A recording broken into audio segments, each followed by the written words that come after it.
ಮೈಸೂರಿನ ಇನ್ಫೋಸಿಸ್ ಆವರಣದಲ್ಲಿ ಚಿರತೆ ಪ್ರತ್ಯಕ್ಷವಾಗಿದೆ.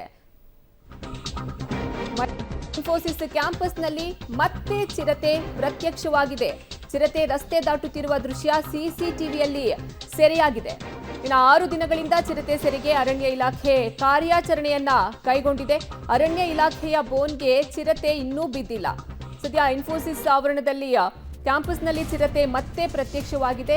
ಈ ಚಿರತೆಯ ಚಲನವಲನದ ದೃಶ್ಯ ಸಿಸಿಟಿವಿಯಲ್ಲಿ ಸೆರೆ ಸಿಕ್ಕಿದೆ. ಅರಣ್ಯ ಇಲಾಖೆಯ ಸಿಬ್ಬಂದಿ ಬೋನನ್ನ ಇರಿಸಿ ಕಾರ್ಯಾಚರಣೆಯನ್ನು ನಡೆಸ್ತಾ ಇದ್ದಾರೆ. ಆದರೂ ಸಹ ಚಿರತೆ ಇನ್ನೂ ಬೋನಿಗೆ ಸಿಕ್ಕಿಲ್ಲ. ಅರಣ್ಯ ಇಲಾಖೆಯ ಬೋನ್ಗೆ ಇನ್ನೂ ಚಿರತೆ ಬಿದ್ದಿಲ್ಲ.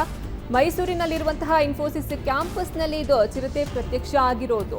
ಈ ಕ್ಯಾಂಪಸ್ ಸೆಲೆಕ್ಷನ್ ಆಗಿರುವಂತಹವರಿಗೆ ಟ್ರೈನಿಂಗ್ ಕೊಡುವಂತಹ ಸೆಂಟರ್ ಇದು ಮೈಸೂರಿನ ಇನ್ಫೋಸಿಸ್ ಕ್ಯಾಂಪಸ್. ಹಾಗೆ ಹೆಚ್ಚಿನ ಮಾಹಿತಿ ನೀಡ್ತಾರೆ ನಮ್ಮ ಪ್ರತಿನಿಧಿ ಕೆಪಿ ನಾಗರಾಜ್.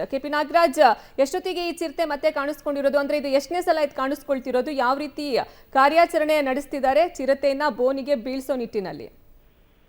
ಅರ್ಪಿತಾ, ಕಳೆದ 6 ದಿನಗಳಿಂದಲೂ ಕೂಡ ಮೈಸೂರಿನಲ್ಲಿರುವಂತಹ ಇನ್ಫೋಸಿಸ್ ಕ್ಯಾಂಪಸ್ ನಲ್ಲಿರುವಂತಹ ಉದ್ಯೋಗಿಗಳು ಅವರು ಒಂದು ರೀತಿಯಾದಂತಹ ಭಯಭೀತವಾದಂತಹ ವಾತಾವರಣದಲ್ಲಿದ್ದಾರೆ.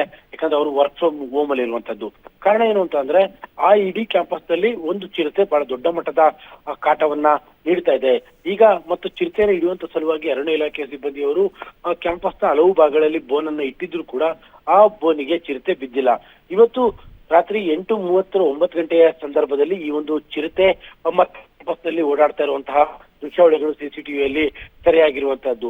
ಇಡೀ ಒಂದು ಕ್ಯಾಂಪಸ್ ಅದರಲ್ಲೂ ಕೂಡ ಪ್ರಮುಖವಾಗಿ ಇನ್ನು ಟ್ರೈನಿಂಗ್ ಅನ್ನ ಕೊಡುವಂತಹ ಒಂದು ಸೆಂಟರ್ ಏನಿದೆ ಆ ಸುತ್ತಮುತ್ತಲೇ ಕಾಣಿಸ್ಕೊಳ್ತಾ ಇರುವಂತದ್ದು. ಈಗಿನ ಮುಂಜಾಗ್ರತೆಯ ದೃಷ್ಟಿಯಿಂದಾಗಿ ಈ ಎಲ್ಲಾ ನೌಕರರಿಗೂ ಕೂಡ ವರ್ಕ್ ಫ್ರಮ್ ಹೋಮ್ ಅನ್ನು ಕೂಡ ನೀಡಲಾಗಿದೆ. ಜೊತೆಗೆ ಚಿರತೆಯನ್ನು ಹಿಡಿಯುವಂತ ಕಾರ್ಯಾಚರಣೆಯನ್ನ ಕೇವಲ ಬೋನನ್ನು ಹಿಡಿಯುವ ಮಾತ್ರ ಸಿಬ್ಬಂದಿಗಳು ಕೂಡ ತಮ್ಮದೇ ಕಾರ್ಯಪಡೆಯನ್ನು ಉಪಯೋಗಿಸಿ ಕೆಲಸವನ್ನ ಕೂಡ ಮಾಡ್ತಾ ಇದ್ದಾರೆ.